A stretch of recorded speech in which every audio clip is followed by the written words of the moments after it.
Thank you for choosing LiftMaster. This video will show you how to resolve Diagnostic Code 46 and the associated gate reversal or stoppage. This video is intended for demonstration purposes only. Please consult the manual for complete instructions and safety information. This video continues our series on troubleshooting LiftMaster gate operators. Begin by accessing the diagnostic display on the control board.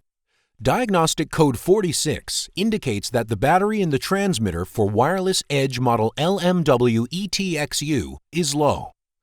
The gate operator will beep twice when activated.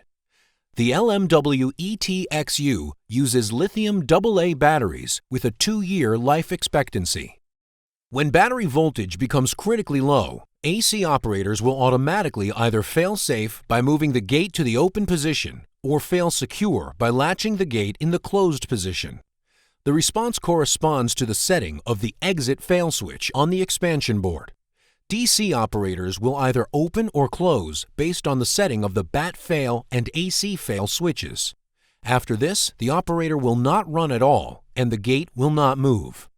When the battery voltage in the edge transmitter drops below a certain point, running the gate operator results in Diagnostic Code 68, indicating that communication from the wireless edge has stopped.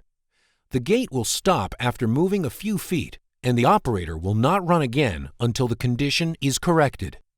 If you're on a site with multiple wireless edges, you must figure out which edge contains the low batteries. Go to each edge and press on the contact surface. The LED on the transmitter will flash once for normal, twice for low, and 3 times for critically low battery charge. To replace the battery on the LMW-ETXU, remove the screw that holds the transmitter to the mounting bracket. Remove the 4 screws for the enclosure. Remove the batteries and replace with new lithium batteries. Do not use alkaline batteries as life expectancy will be reduced dramatically. Thank you for choosing LiftMaster.